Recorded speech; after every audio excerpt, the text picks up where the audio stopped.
बुद्धिमान की परीक्षा। बहुत समय पूर्व जब गुरुकुल शिक्षा की प्रणाली होती थी तब हर बालक को अपने जीवन के 25 वर्ष गुरुकुल में बिताना पड़ता था।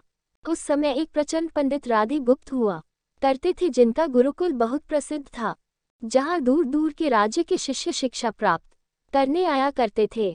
बात उन दिनों की है जब राधे गुप्त की उम्र ढलने लगी थी और उसकी पत्नी का देहांत हो चुका था। घर में विवाह योग्य एक कन्या थी। राधे गुप्त को हर समय उसकी चिंता सताती रहती थी। वह उसका विवाह एक योग्य व्यक्ति से करना चाहते थे जिसके पास संपत्ति भले ना हो पर वह कर्मठ हो, जो किन्हीं भी परिस्थिति में उसकी बेटी को खुश रखे और उचित समय पर उचित निर्णय ले सके। एक दिन उनके मस्तिष्क में एक ख्याल आया और उन्होंने इस परेशानी का हल सोचा कि क्यों ना वो अपने खुद के शिष्यों में से ही योग्य वर की तलाश करें। उनसे बेहतर उनकी बेटी के लिए और क्या हो सकता है। इस कार्य के लिए उन्होंने बुद्धिमान की परीक्षा लेने का निर्णय लिया और सभी शिष्यों को एकत्र किया।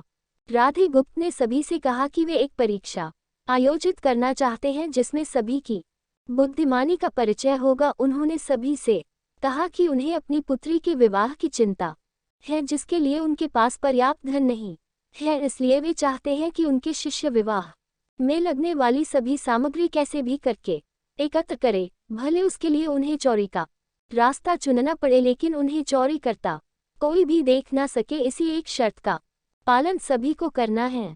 अगले दिन से सभी शिष्य कार्य में जुट गए। रोजाना कोई न कोई तरह तरह की वस्तुएं चुरा कर लाता और राधा गुप्त को दे देता।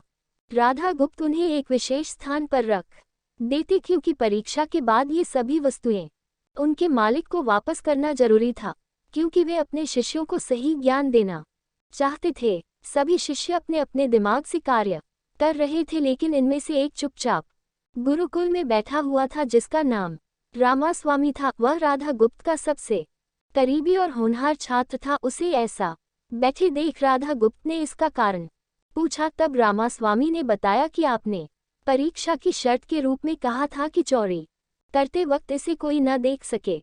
इस प्रकार अगर हम अकेले में भी चोरी करते हैं तब भी हमारी अंतरात्मा उसे देख रही है, हम खुद से उसे नहीं छिपा सकते। इसका अर्थ यही है कि चोरी करना व्यर्थ है। उसकी यह बात सुन राधागुप्त के चेहरे पर खुशी छा जाती है। वे उसी वक्त सभी को एकत्र करते हैं और पूछते हैं कि आप सब ने जो चोरी की, क्या उसे किसी ने देखा?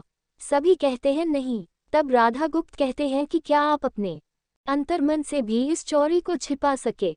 सभी को बात समझ आ जाती है और सबका सिर नीचे झुक जाता है सिवाय रामास्वामी के। राधागुप्त रामास्वामी को बुद्धिमानी की परीक्षा में अव्वल पाते हैं और सभी के सामने कहते हैं कि यह परीक्षा मेरी पुत्री के लिए उचित वर तलाशने के लिए रखी गई थी। इस प्रकार मैं रामास्वामी का विवाह अपनी पुत्री के साथ तय करता हूँ। सभी खुशी से झूम उठते हैं, साथ ही चुराई हुई हर एक वस्तु को उसके मालिक को सौंप विनम्रता से सभी से क्षमा मांगते हैं।